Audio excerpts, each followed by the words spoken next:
పిల్లలకి ఒక వర్డ్ ఇచ్చి దాన్ని ఎక్స్పాండ్ చేసి ఒక సెంటెన్స్లా ప్రిపేర్ చేయండి అంటే వాళ్ళు ఎంత యాక్టివ్గా చేస్తారు ఒకసారి మీరే చూసేయండి. పెద్దవాళ్ళ మనకు కూడా స్పోకెన్ ఇంగ్లీష్ మాట్లాడాలంటే కొంచెం ఇంగ్లీష్ మాట్లాడాలంటే కొంచెం కష్టం. అట్లాంటిది చిన్నపిల్లల్ని చిన్న క్లాసెస్ నుంచి అంటే బిలో 5th స్టాండర్డ్ లోపే వాళ్ళని ఎట్లా ఎంకరేజ్ చేస్తారు అంటే ఒక వర్డ్ ఇచ్చి దాన్ని ఎక్స్పాండ్ చేయమంటారు అనమాట.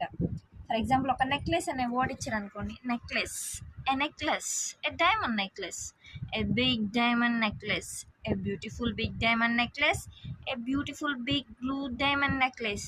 ఇంకా నెక్స్ట్ మీరేం ఎక్స్ప్లెయిన్ చేస్తారో ఒకసారి కామెంట్ చేయండి. ఇట్లా మీ ఇంగ్లీష్ స్కిల్స్ అనే మీ స్పోకెన్ ఇంగ్లీష్ లెవెల్ని కూడా ఇంక్రీజ్ చేసుకోవచ్చు అనమాట.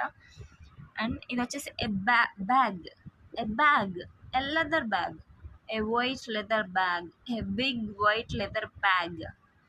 అండ్ నెక్స్ట్ సెంటెన్స్ వచ్చేసి మీరు చెప్పేయండి, a big white leather bag with lot